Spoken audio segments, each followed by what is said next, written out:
ನೇತಾರರು, ಈ ರಾಜ್ಯ ಕಂಡಂಥ ಅಪ್ರತಿಮ ಮುಖ್ಯಮಂತ್ರಿಗಳಾದ ಸನ್ಮಾನ್ಯ ಸಿದ್ದರಾಮಯ್ಯ ಸಾಹೇಬರು ನಮ್ಮಗಳನ್ನು ಉದ್ದೇಶಿಸಿ ಹಿತವಚನಗಳನ್ನು ನೀಡಬೇಕು ಅಂತೇಳಿ ಸಂದರ್ಭದಲ್ಲಿ ಕೇಳ್ಕೊಳ್ತಾ ಇದ್ದೇನೆ.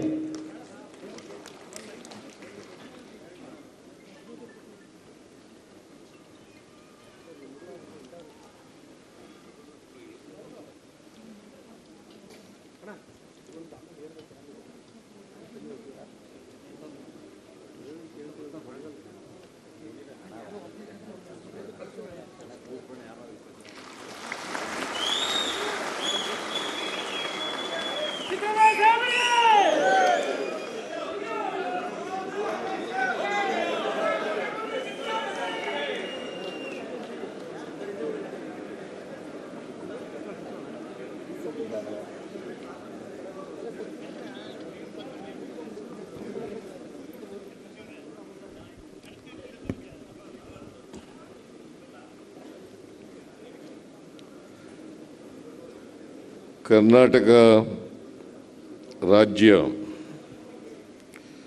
ಸರ್ಕಾರಿ ನೌಕರರ ಸಂಘ ಹಮ್ಮಿಕೊಂಡಿರ್ತಕ್ಕಂಥ ಪ್ರತಿಭಾ ಪುರಸ್ಕಾರ ಈ ಸಮಾರಂಭದಲ್ಲಿ ಮುಖ್ಯ ಅತಿಥಿಗಳಾಗಿ ಭಾಗವಹಿಸಿರ್ತಕ್ಕಂಥ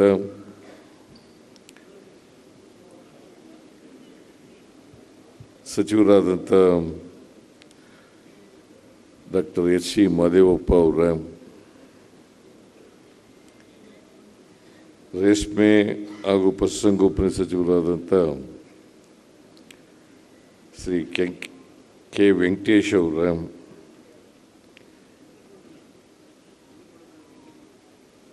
ಶಾಸಕರಾದಂಥ ರವಿಶಂಕರ್ ಅವರ, ಈ ಸಮಾರಂಭದ ಅಧ್ಯಕ್ಷತೆ ವಹಿಸಿರ್ತಕ್ಕಂಥ ಕರ್ನಾಟಕ ರಾಜ್ಯ ಸರ್ಕಾರಿ ನೌಕರರ ಸಂಘದ ಅಧ್ಯಕ್ಷರು ಆದಂಥ ಶ್ರೀ ಷಡಕ್ಷರಿ ಅವರೇ,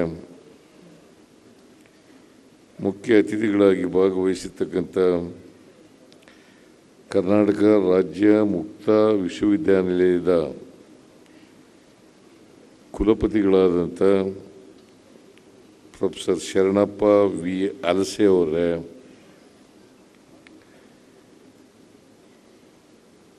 ಎಲ್ಲ ಇಲ್ಲಿ 4 ಜಿಲ್ಲೆಗಳ ಸರ್ಕಾರಿ ನೌಕರರು ಸೇರಿದ್ದೀರಿ. ಮೈಸೂರು, ಮಂಡ್ಯ, ಚಾಮರಾಜನಗರ, ಕೊಡಗು 4 ಜಿಲ್ಲೆಗಳ ಸರ್ಕಾರಿ ನೌಕರರ ಸಂಘದ ಅಧ್ಯಕ್ಷರುಗಳೇ, ಇತರ ಎಲ್ಲ ಪದಾಧಿಕಾರಿಗಳೇ, ಭಾಳ ಜನ ಕೂತಿದ್ದೀರಿ. ಹೌದಾ?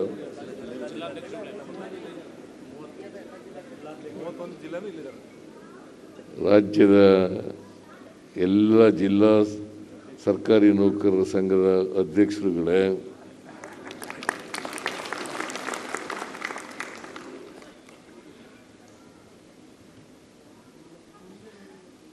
ಇಲ್ಲಿ ಆಗಮಿಸಿರ್ತಕ್ಕಂಥ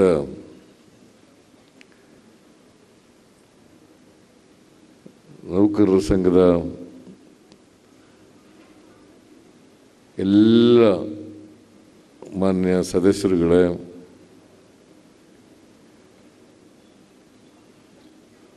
ಇತರ ಎಲ್ಲ ಸ್ನೇಹಿತರೇ, ಮಾಧ್ಯಮದ ಗೆಳೆಯರು, ಷಡಕ್ಷರಿಯವರು, ನೀವು ಹೇಗೂ ಮೈಸೂರಿಗೆ ಬರ್ತೀರಿ ಕಾರ್ಯಕ್ರಮಕ್ಕೆ. ಆ ಕಾರ್ಯಕ್ರಮ ಮುಗಿದ ಮೇಲೆ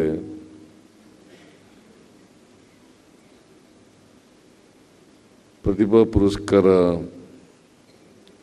ನೀಡಲಿಕ್ಕೆ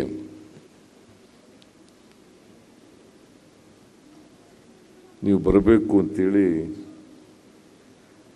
ನನಗೆ ಆಹ್ವಾನಿಸಿದ್ರು. ನಾನು ಹೇಗೂ ಮೈಸೂರಿಗೆ ಬರ್ತಾ ಇದ್ದೀನಿ, ಈ ಕಾರ್ಯಕ್ರಮಕ್ಕೆ ಬರ್ತೀನಿ ಅಂತೇಳಿ ಅವ್ರಿಗೆ ಹೇಳಿದೆ.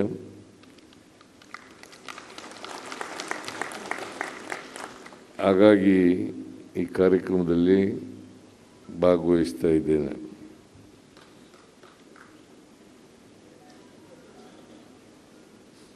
ಪ್ರತಿಭಾ ಪುರಸ್ಕಾರ ಸರ್ಕಾರಿ ನೌಕರರ ಮಕ್ಕಳು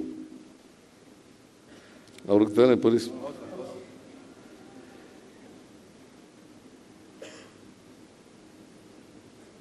ಅವ್ರಿಗೆಲ್ರಿಗೂ ಕೂಡ ಉಜ್ವಲವಾದಂಥ ಭವಿಷ್ಯ ದೊರಕಲಿ ಅಂತೇಳಿ ಈ ಸಂದರ್ಭದಲ್ಲಿ ಆಶಿಸ್ತೇನೆ.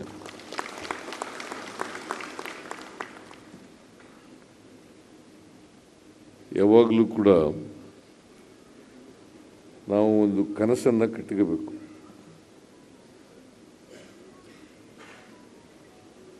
ಕನಸನ್ನು ಕಟ್ಟಿಕೊಳ್ಳದೆ ಹೋದರೆ ನಮ್ಮ ಬದುಕು ಹಸನ ಆಗಲ್ಲ.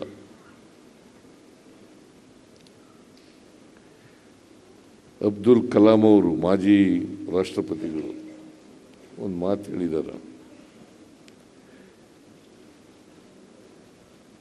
ಕನಸು ನನಸಾಗಬೇಕಾದ್ರೆ ಕನಸು ಕಟ್ಟಿಕೊಳ್ಳಲೇಬೇಕು. ಕನಸುಗಳು ವಿಚಾರಗಳಾಗ್ತವೆ, ವಿಚಾರಗಳು ಕಾರ್ಯಕ್ರಮಗಳಾಗ್ತವೆ, ಆ ಮೂಲಕ ಅದು ನನಸಾಗ್ತದೆ ಅಂಥೇಳಿ ಅಬ್ದುಲ್ ಕಲಾಂ ಅವರು ಹೇಳಿದಂಥ ಮಾತು ಇದು. ಪ್ರತಿಯೊಬ್ಬರು ಕೂಡ ಕನಸನ್ನು ಕಟ್ಟಿಕೋಬೇಕಾಗ್ತದೆ. ಆ ಕನಸನ್ನು ಕಟ್ಟಿಕೊಂಡು ನಮ್ಮ ಭವಿಷ್ಯವನ್ನು ರೂಪಿಸ್ಕೋಬೇಕಾಗ್ತದೆ. ಪ್ರತಿಭೆ ಅಂತಕ್ಕಂಥದ್ದು ಇದೆಯಲ್ಲ,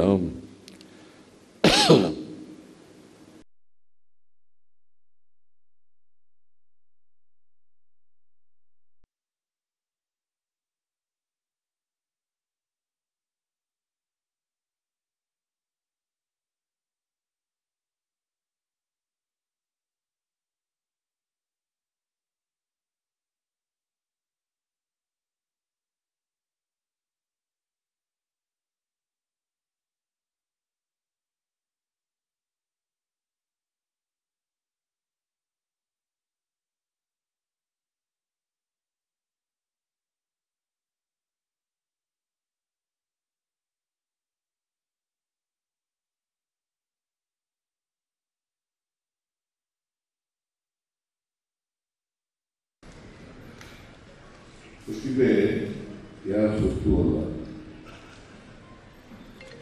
ಅದಕ್ಕೆ ಒಂದು ಅಕ್ವೈರ್ಡ್ ಕ್ಯಾರೆಕ್ಟರ್ ಇರ್ತದೆ.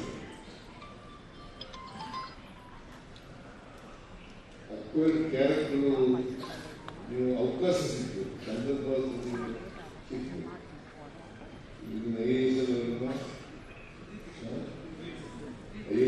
ಮಾರ್ಕ್ಸ್ ತೆಗೆದಿದೆಯಲ್ಲ, ಇದು ಅವಕಾಶ ಸಿಕ್ಕಿರೋದ್ರಿಂದ ಇನ್ನು ಹಳ್ಳಿಗೆ ಬಂದಿದೆಯಾ, ಹಳ್ಳಿಗೆ ಬಂದಿದೆ ಅಂಕನಳ್ಳಿ ನೋಡಿ, ಹಳ್ಳಿಯಿಂದ ಬಂದು ಐಎಎಸ್ ನಲ್ಲಿ ಹೆಚ್ಚು ಅಂಕಗಳನ್ನು ಪಡ್ಕೊಂಡಿರ್ತಕ್ಕಂಥ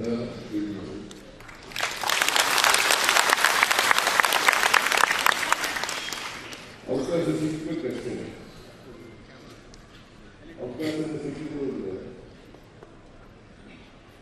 ಆಮೇಲೆ ನಾವು ಅವಕಾಶ ಸಿಕ್ಕಿದಾಗ ಅದನ್ನು ಉಪಯೋಗಿಸೋದು ಯಾರು ಬಿಡೋದು. ಆಮೇಲೆ ಮಕ್ಕಳು ಪ್ರತಿಭಾವಂತರಾಗಿರ್ತಂದ್ರೆ ಶಾಲಾ ಶಿಕ್ಷಕರು ಎಷ್ಟು ಜವಾಬ್ದಾರರು ಅಷ್ಟೇ ಪೋಷಕರು ಕೂಡ ಜವಾಬ್ದಾರರು.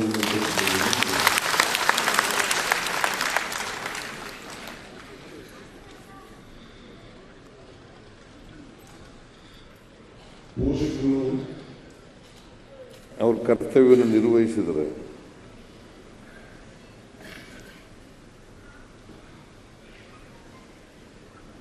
ಶಾಲಾ ಶಿಕ್ಷಕರು ಮಕ್ಕಳ ಪ್ರತಿಭೆಯನ್ನು ಗುರುತಿಸಿ ಅವರನ್ನು ಬೆಳೆಸ್ತಕ್ಕಂಥ ಕೆಲಸ ಮಾಡಬೇಕು. ಅವರು ಪ್ರತಿಭಾವಂತರಾಗಲಿಕ್ಕೆ ಸಾಧ್ಯನೇ ಇಲ್ಲ. ಮೇಷ್ಟ್ರಿಗೆ ಗೊತ್ತಾಗ್ಬಿಡ್ತದೆ.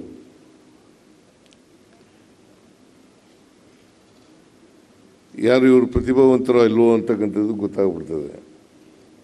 ವಿಷಯದಲ್ಲಿ ಇವ್ರಿಗೆ ಆಸಕ್ತಿ ಇದೆ ಅಂತಕ್ಕಂಥದ್ದು ಗೊತ್ತಾಗ್ತದೆ. ಅದನ್ನು ಗುರುತಿಸಿ ಅದನ್ನು ಬೆಳೆಸ್ತಕ್ಕಂಥ, ಅವ್ರಿಗೆ ಪ್ರೋತ್ಸಾಹಿಸ್ತಕ್ಕಂಥ ಕೆಲಸವನ್ನು ಮಾಡಿದ್ರೆ, ಮತ್ತು ತಂದೆ ತಾಯಿಗಳು ಅದಕ್ಕೆ ಪೂರಕವಾಗಿ ಕೆಲಸ ಮಾಡಿದ್ರೆ ಎಲ್ಲರೂ ಕೂಡ ಪ್ರತಿಭಾವಂತರಾಗಲಿಕ್ಕೆ ಸಾಧ್ಯ ಆಗ್ತದೆ.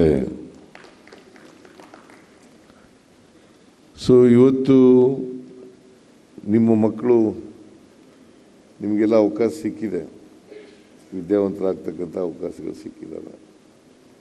ಇನ್ನು ಎಷ್ಟೋ ಜನರಿಗೆ ಅವಕಾಶಗಳೇ ಸಿಕ್ಕಿರಲ್ಲ. ನಮ್ಮ ಸಮಾಜದಲ್ಲಿ ಇನ್ನೂ ಸ್ವಾತಂತ್ರ್ಯ ಬಂದು ಇನ್ನೇನು 78 ವರ್ಷ ಆಯ್ತಾ ಬಂದಿದೆ.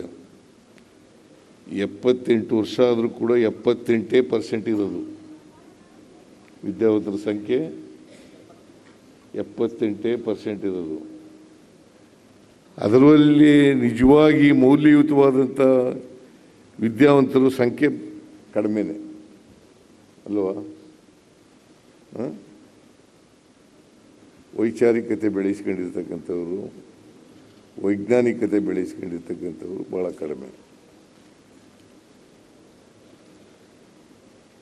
ಆಮೇಲೆ ಯಾವುದೇ ಕಾರಣಕ್ಕೆ ನೀವು ಸರ್ಕಾರಿ ನೌಕರರು ಜಾತಿ ಧರ್ಮ ಮಾಡಕ್ಕೆ ಹೋಗಬಾರ್ದು.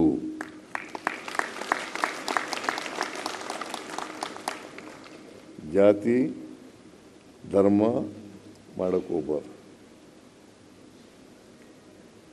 ನಾವು ಜಾತ್ಯತೀತ ತತ್ವವನ್ನು ಒಪ್ಕೊಂಡಿದ್ದೀವಿ ಅಲ್ಲ, ನಮ್ಮ ಸಂವಿಧಾನ ಅದೇ ತಾನೇ ಹೇಳೋದು. ಅದಕ್ಕೆ ನಿನ್ನೆ ಈ ತಾಲೂಕುಗಳು ಇರ್ತಾವಲ್ಲ, ಅಲ್ಲಿಗೆ ನೋಡಲ್ ಆಫೀಸರ್ಗಳು ಮಾಡಿದ್ದೀವಿ.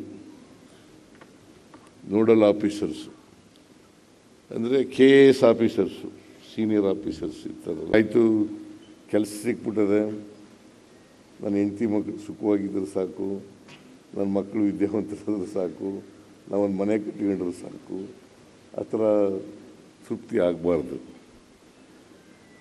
ಸಮಾಜದಲ್ಲಿ ನಾವು ಬೆಳೆದಂಥ ಸಮಾಜ ಇದೆಯಲ್ಲ, ಅವ್ರ ಋಣ ಇದೆ ನಮಗೆ. ಈಗ ನೀನು ವಿದ್ಯಾವಂತರಾಗಬೇಕಾದ್ರೆ, ನಾನು ವಿದ್ಯಾವಂತನಾಗಬೇಕಾದ್ರೆ ಬರೀ ನಮ್ಮ ಅಪ್ಪ ಖರ್ಚು ಮಾಡೋದು ದುಡ್ಡಿನಿಂದೇ ಆಗ್ಬಿಡೋಕ್ಕಾಗುತ್ತಾ? ನಮ್ಮ ಮನೆಯವ್ರು ಖರ್ಚು ಮಾಡಿದ್ರೆ ದುಡ್ಡಿನಲ್ಲಿ ಆಗುತ್ತಾ? ಏನಪ್ಪ ಷಡಕ್ಷರಿ?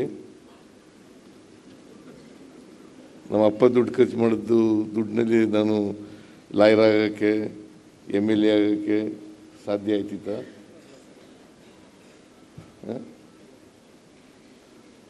ಜನರು ತೆರಿಗೆ ಕೊಡ್ತಾರಲ್ಲ, ಹಣದಿಂದ ನಾವೆಲ್ಲ ಆಗಿದ್ದೀವಿ. ಅದರಿಂದ ನಮ್ಮದು ಸಮಾಜದ ಋಣ ಇದೆಯಲ್ಲ ನಮ್ಮ ಮೇಲೆ. ಮತ್ತು ಋಣ ತೀರಿಸಬೇಕಲ್ವ ಬೇಡವಾ? ಅಲ್ವೇನ್ರಿ? ನಿಮ್ಗೆ ಅನ್ಸಲ್ವಾ?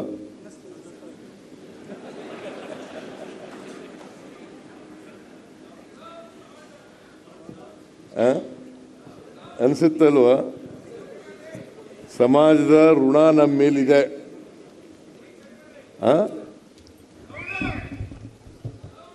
ಏನು ಸರಿಯಾಗಿ ಕೇಳಿಸ್ತಾ ಇಲ್ವೇನ್ರಿ? ಕೇಳಿಸ್ತಾ ಇದೀಗ?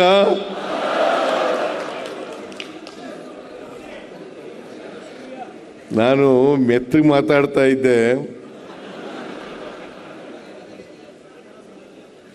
ಷಡಾಕ್ಷರಿ ಜೋರಾಗಿ ಮಾತಾಡಿರೋದ್ರಿಂದ ನಾನು ಮೆತ್ತಗೆ ಮಾತಾಡ್ತಾ ಇದ್ದೆ.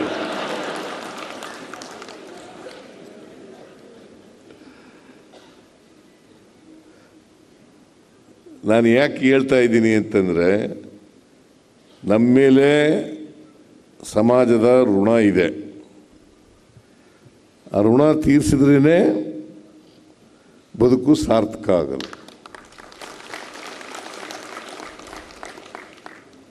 ಮತ್ತು ಪ್ರತಿಯೊಬ್ಬರು ಕೂಡ ಬದುಕನ್ನು ಸಾರ್ಥಕ ಮಾಡ್ಕೋಬೇಕು ಅಲ್ವಾ? ಈಗ ಎಲ್ಲರೂ ಹುಟ್ಟಿದ ಮೇಲೆ ಸಾಯಲೇಬೇಕಲ್ಲ. ಹುಟ್ಟಿದ ಮೇಲೆ ಸಾಯಲೇಬೇಕು. ಈ ಹುಟ್ಟು ಸಾವು ಇದೆಯಲ್ಲ, ಅದರ ನಡುವೆ ಇರ್ತಕ್ಕಂಥ ಜೀವನ ಇದೆಯಲ್ಲ, ಆ ಜೀವನ ಸಾರ್ಥಕ ಮಾಡ್ಕೊಳ್ತಕ್ಕಂಥ ಪ್ರಯತ್ನವನ್ನು ಮಾಡಿ. ಹುಟ್ಟು ಆಕಸ್ಮಿಕ, ಸಾವು ಗ್ಯಾರಂಟಿ ಅಲ್ವಾ?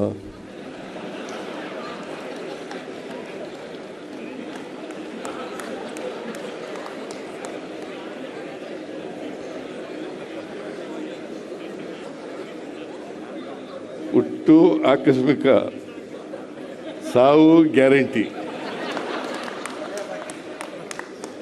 ಆ ಮಧ್ಯೆ ಇರ್ತದಲ್ಲ ಜೀವನ. ಒಬ್ಬರು 70 ವರ್ಷ ಬದುಕ್ಬೋದು, 80 ವರ್ಷ ಬದುಕ್ಬೋದು, 100 ವರ್ಷ ಬದುಕ್ಬೋದು, 120 ವರ್ಷ ಬದುಕ್ಬೋದು. ಆಮೇಲೆ ಅದಕ್ಕಿಂತ ಬದುಕಕ್ಕೆ ಜಾಸ್ತಿ ಆಗಲ್ವಲ್ಲ.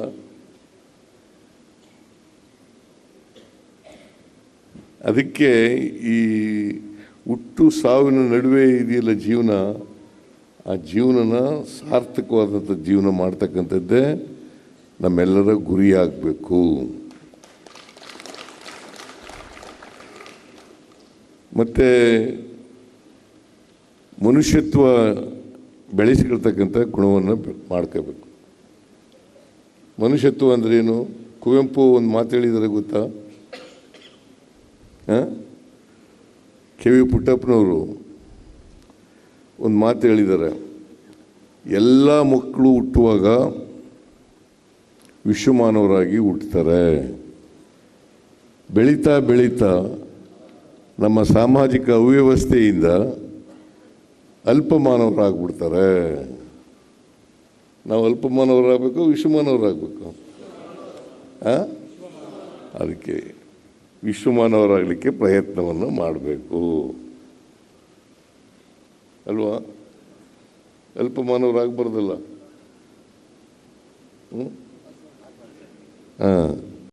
ವಿಶ್ವಮಾನವರಾಗ್ತಕ್ಕಂಥದ್ದು. ಅದಕ್ಕೆ ನಿಮ್ಮ ಮಕ್ಕಳಿಗೂ ಕೂಡ ಅದನ್ನೇ ಕಲಿಸ್ಬೇಕು. ಮೌಲ್ಯಯುತವಾದಂಥ ಜೀವನ,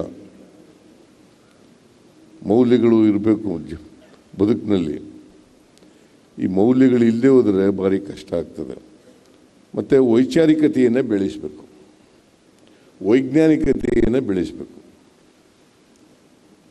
ಕಂದಾಚಾರಗಳು, ಮೂಢನಂಬಿಕೆಗಳು, ಮೌಢ್ಯಗಳು ಇವುಗಳಿಂದ ಮಕ್ಕಳಲ್ಲೇ ಬೆಳೆಸ್ತಕ್ಕಂಥ ಕೆಲಸವನ್ನು ಮಾಡಬೇಕು. ಅದು ಎಲ್ಲ ತಂದೆ ತಾಯಿಗಳು ಮಾಡ್ತಕ್ಕಂಥ ಕೆಲಸ, ಶಿಕ್ಷಕರು ಮಾಡ್ತಕ್ಕಂಥ ಕೆಲಸ. ಅದಕ್ಕೆ ನಾವು ನಮ್ಮ ಸಮಾಜದಲ್ಲಿ 3 ಜನರನ್ನು ಭಾಳ ಗೌರವದಿಂದ ಕಾಣ್ತೀವಿ: ಶಿಕ್ಷಕರು, ರೈತರು, ಆಮೇಲೆ ಸೈನಿಕರು.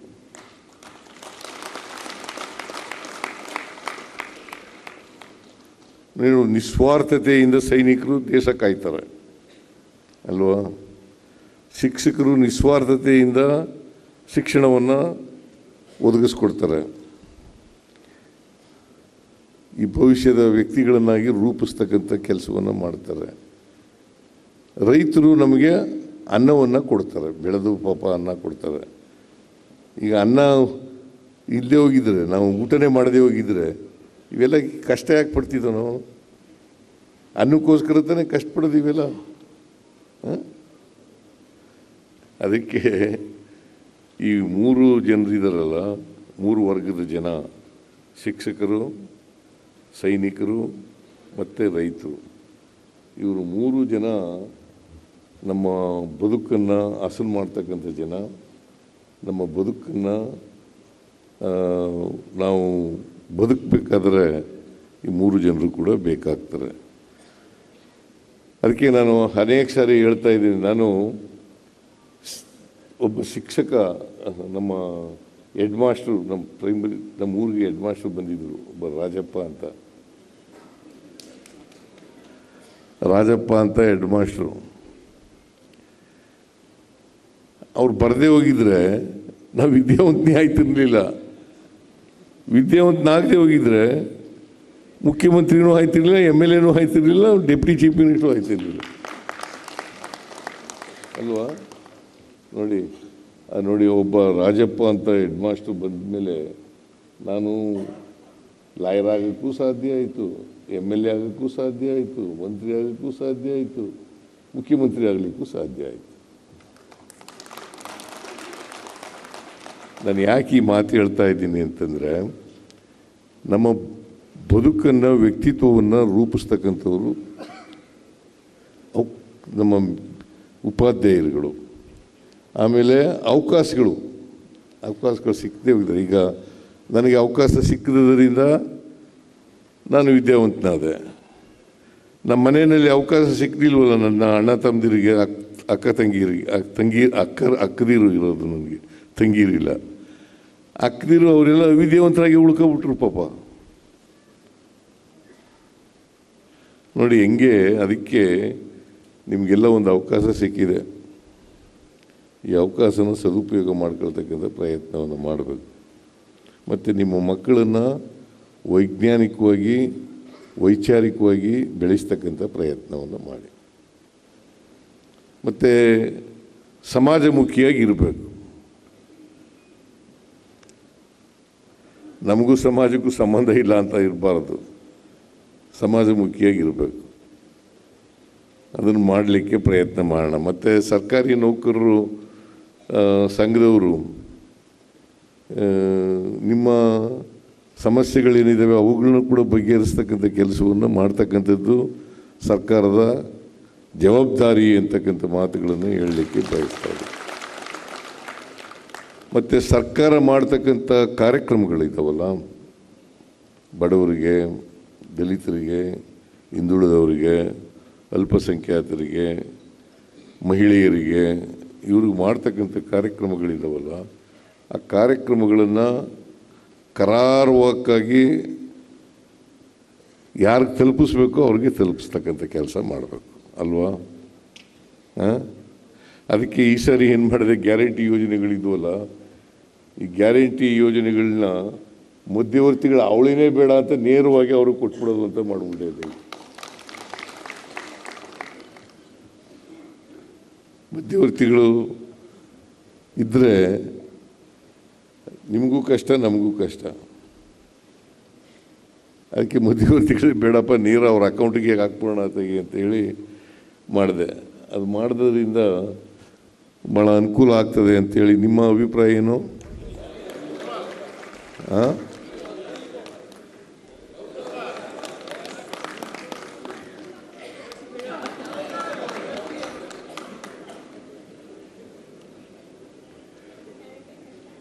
ಆಮೇಲೆ ಅನೇಕ ಸಮಸ್ಯೆಗಳನ್ನು ಹೇಳಿದ್ದಾರೆ.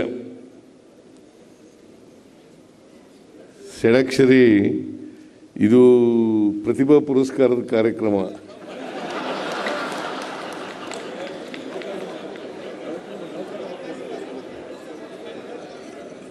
ನಿಮ್ಮ ಸಮಸ್ಯೆಗಳಿಗೆ ನ್ಯಾಯಯುತವಾದ ಸಮಸ್ಯೆಗಳನ್ನು ಬಗೆಹರಿಸಲಿಕ್ಕೆ ನಮ್ಮ ಸರ್ಕಾರ ಯಾವಾಗಲೂ ಕೂಡ ತೆರೆದ ಮನಸ್ಸಿನಿಂದ ಇರ್ತದೆ. ಅದು ಶಿಕ್ಷಕರ ಸಮಸ್ಯೆ ಇರ್ಬೋದು, ಸರ್ಕಾರಿ ನೌಕರರ ಇರ್ಬೋದು, ಯಾರದೇ ಸಮಸ್ಯೆ ಇರಲಿ. ಸಮಸ್ಯೆ ಈಗ 6ನೇ ವೇತನ ಆಯೋಗ 2018ರಲ್ಲಿ ನಾನೇ ಮುಖ್ಯಮಂತ್ರಿಯಾಗಿದ್ದೆ. 18ರಲ್ಲಿ 30% ಬೇಸಿಕ್ ಪೇಗೆ ನಾವು ಹೆಚ್ಚು ಮಾಡ್ತಕ್ಕಂಥ ಕೆಲಸವನ್ನು ಮಾಡಿದೆ. ಆಗ 10,500 ಕೋಟಿ ರೂಪಾಯಿ ಆಯಿತು. ಎಷ್ಟು? 500 ಕೋಟಿ. ಆಮೇಲೆ ಈಗ ಷಡಕ್ಷರಿ 7ನೇ ವೇತನ ಆಯೋಗ ನಿಮ್ಮ ಕೈಲಿ ಒತ್ತಾಯ ಮಾಡಿಸ್ಕೊಳ್ಳೇ ಇಲ್ಲ, ನಾನೇ ಜಾರಿ ಮಾಡಿಬಿಟ್ಟೆ ಅಂತ. ಈಗ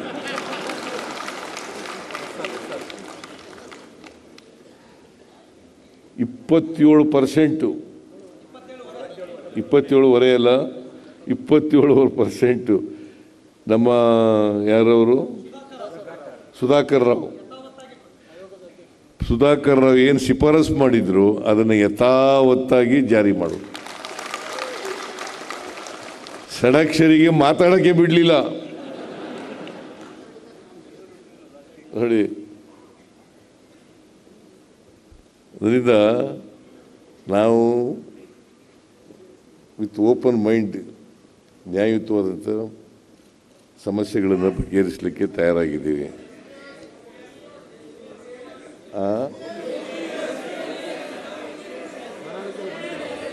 ಒಂದು ಕಮಿಟಿ ಮಾಡಿದ್ದೀವಿ, ತಳಪ ಕೂತ್ಕೊಳ್ಳಿ. NPS OPS ಕಮಿಟಿ ಮಾಡಿದ್ದೀವಿ. ಆ ಕಮಿಟಿ ಶಿಫಾರಸು ಆದಮೇಲೆ ನಿಮ್ಮ ಜೊತೆ ಎಲ್ಲ ಕರೆದು ಮಾತಾಡ್ತೀನಿ. ಶಿಫಾರಸು ಕೊಟ್ಟ ಮೇಲೆ, ವರದಿ ಕೊಟ್ಟ ಮೇಲೆ ನಿಮ್ಮ ಜೊತೆ ಕರೆದು ಮಾತಾಡ್ತೀನಿ. ವರದಿ ಬೇಡವಾ? ಬೇಗ ಕೊಡಕ್ಕೆ ಹೇಳ್ತೀನಿ, ಬೇಗ ಕೊಡಕ್ಕೆ ಹೇಳ್ತೀನಿ. ವರದಿ ಬಂದ ಮೇಲೆ ನಿಮ್ಮ ಜೊತೆ ಚರ್ಚೆ ಮಾಡಿ ಅದ್ರ ಬಗ್ಗೆ ತೀರ್ಮಾನ ಮಾಡ್ತಕ್ಕಂಥ ಕೆಲಸವನ್ನು ಮಾಡೋಣ.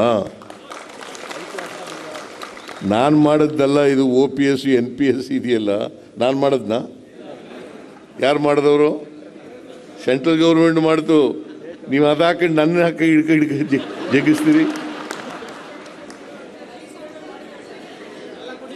2006ರಲ್ಲೇ ಮಾಡಿದ್ದು. ಹಾಂ, ಅದೇ 5 ರಾಜ್ಯಗಳಿರೋದು ಕರ್ನಾಟಕ ದೇಶದಲ್ಲಿ. 5 ರಾಜ್ಯಗಳೇನೇ ಇರೋದು. ಇದು 6ನೇ ರಾಜ್ಯ ಅಷ್ಟೇ.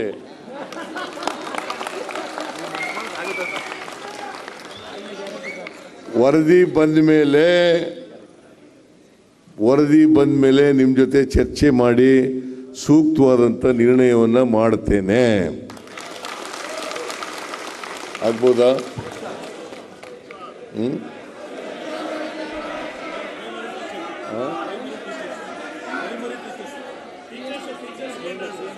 ಅದನ್ನೇ ಅವರು ಟೀಚರ್ಸ್ C&R ರೂಲ್ಸ್ ಅಲ್ಲ.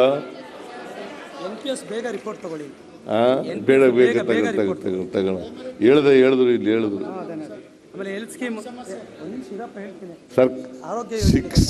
ಶಿಕ್ಷಕರ ದಿನ C&R ರೂಲ್ ಇದೆಯಲ್ಲ, ಅದ್ರ ಬಗ್ಗೆನೂ ಕೂಡ ನಿಮ್ಮ ಜೊತೆ ಚರ್ಚೆ ಮಾಡ್ತೀನಿ. ಚರ್ಚೆ ಮಾಡದೆ ನಾವು ಯಾವಾಗಲೂ ಸಮಸ್ಯೆಗಳನ್ನು ಇತ್ಯರ್ಥ ಮಾಡ್ಕೊಳ್ಳೋದು ಚರ್ಚೆ ಮೂಲಕನೇ. ಇದು ಪ್ರಜಾಪ್ರಭುತ್ವ ವ್ಯವಸ್ಥೆಯಲ್ಲ ನಾವಿರೋದು. ಇದು ಈ ದುಡ್ಡು, ಸರ್ಕಾರದ ದುಡ್ಡು ಅಂದರೆ ಯಾರು ದುಡ್ಡಪ್ಪ? ಜನರ ದುಡ್ಡಲ್ವಾ? ಈಗ ನೋಡಿ, 1,20,000 ಕೋಟಿ ಕಮರ್ಷಿಯಲ್ ಟ್ಯಾಕ್ಸ್ನವರು ಕಲೆಕ್ಟ್ ಮಾಡಿಕೊಡ್ಬೇಕು ಅಂತ ಹೇಳಿದ್ದೀವಿ. ಅದರಲ್ಲಿ 4-5 ಸಾವಿರ ಕಡಿಮೆ ಮಾಡಿಬಿಟ್ರೆ ಯಾರ ಮೇಲೆ ಹೊರೆಯಾಗೋದು? ಸರ್ಕಾರದ ಮೇಲೆ ಅಲ್ವಾ? ಸರ್ಕಾರದ ಮೇಲೆ ಅಂತಂದ್ರೆ ನಿಮ್ಮ ಮೇಲೆ ಅಲ್ವಾ? Commercial tax, excise duty collect ಮಾಡ್ತೀವಿ. ಅದು ಸುಮಾರು 40,000 ಕೋಟಿ ಮಾಡಬೇಕು ಅಂತ ಹೇಳಿದ್ದೀವಿ. ಈ ಸಾರಿ ಟಾರ್ಗೆಟ್ ಕೊಟ್ಟಿದ್ದೀವಿ. 40,000 ಕೋಟಿನಲ್ಲಿ 3-4 ಸಾವಿರ ಕಡಿಮೆ ಮಾಡಿಬಿಟ್ರೆ ಅದಕ್ಕೆ ನೀವು ಕೂಡ ನಮ್ಮ ಜೊತೆ ಇರಬೇಕು, ಕೈ ಜೋಡಿಸ್ಬೇಕು. ನಾವು ನಿಮ್ಮ ಜೊತೆ ಕೈ ಜೋಡಿಸೋಕ್ಕೆ ತಯಾರಾಗಿದೆ. ಸೊ ಅದನ್ನು ಮಾಡಬೇಕು ಅಂತೇಳಿ ನಿಮ್ಮಲ್ಲಿ ಮನವಿ ಮಾಡಿ ಈ ಪ್ರತಿಭಾ ಇವತ್ತು ಆಮೇಲೆ ನಾನು ಆದೇಶ ಹೊರಡಿಸ್ಬಿಟ್ಟಿದ್ದೀನಿ. ಲಾಂಚ್ ಮಾಡೋಣ, ಬರ್ತೀನಿ ನಾನು, ಲಾಂಚ್ ಮಾಡೋಣ. ಕರ್ನಾಟಕ ಆರೋಗ್ಯ ಸಂಜೀವಿನಿ ಅದು ಆದೇಶ ಹೊರಡಿಸಿದ್ದೀವಿ. ಜಾರಿ ಮಾಡಬೇಕು ಅಂತ ಹೇಳ್ತಿದ್ದಾರೆ. ಜಾರಿ ಮಾಡೋಣ. ಅದು ಒಪ್ಕೊಂಡಿರ್ತಕ್ಕಂಥದ್ದು. ನಮ್ಮ ಸರ್ಕಾರ ಯಾವಾಗಲೂ ಏನು ಮಾತು ಕೊಡ್ತೀವಿ, ಏನು ಒಪ್ಪಂದ ಆಯ್ತದೆ ಅದ್ರ ಪ್ರಕಾರ ನಡ್ಕತ್ತೀವಿ. ಯಾವುದನ್ನು ಮಾಡೋಕ್ಕಾಗಲ್ಲ ಅಂತ ಹೇಳ್ತೀವಿ, ಯಾವುದನ್ನು ಮಾಡ್ತೀವಿ ಅದನ್ನು ಮಾಡ್ತೀವಿ ಅಂತ ಹೇಳ್ತೀವಿ. ಶಿಕ್ಷಕರದೊಂದು ಅಧಿಕಾರಿಗಳ ಜೊತೆ ಸಭೆ ಮಾಡಿಸೋಣ. ಶಿಕ್ಷಕರ ಜೊತೆ, ಚೀಫ್ ಸೆಕ್ರೆಟರಿ ಜೊತೆ ಏನೇನು ಸಭೆ ಮಾಡಬೇಕು ಅವೆಲ್ಲ ಮಾಡಿಸೋಣ. ಗೊತ್ತಾಯ್ತಲ್ಲ? ಸೊ ನಾವು ನೀವೆಲ್ಲ ಸಮಾಜ ಸುಧಾರಣೆ ಮಾಡಲಿಕ್ಕೆ, ಬದಲಾವಣೆ ಮಾಡಲಿಕ್ಕೆ ನಮ್ಮ ಕರ್ತವ್ಯ, ಜವಾಬ್ದಾರಿ ಅಂತಕ್ಕಂಥ ರೀತಿಯಲ್ಲಿ ಕೆಲಸ ಮಾಡೋಣ. ಅಂತ ಹೇಳ್ತಾ ಎಲ್ಲ ಮಕ್ಕಳಿಗೆ ಅವರ ಭವಿಷ್ಯ ಉಜ್ವಲ ಆಗಲಿ. ಯಾರ್ಯಾರು ನಿಮ್ಮ ಮಕ್ಕಳಿದ್ದಾರೆ, ಪ್ರತಿಭಾವಂತರಿದ್ದಾರೆ ಅಥವಾ ಪ್ರತಿಭಾವಂತರಲ್ಲದವರಿದ್ದಾರೆ, ಅವರೆಲ್ಲರ ಭವಿಷ್ಯನೂ ಕೂಡ ಉಜ್ವಲವಾಗಲಿ ಅಂತೇಳಿ ಆಶಿಸಿ ನನ್ನ ಮಾತುಗಳನ್ನು ಮುಗಿಸ್ತೇನೆ. ಜೈ ಹಿಂದ್, ಜೈ ಕರ್ನಾಟಕ.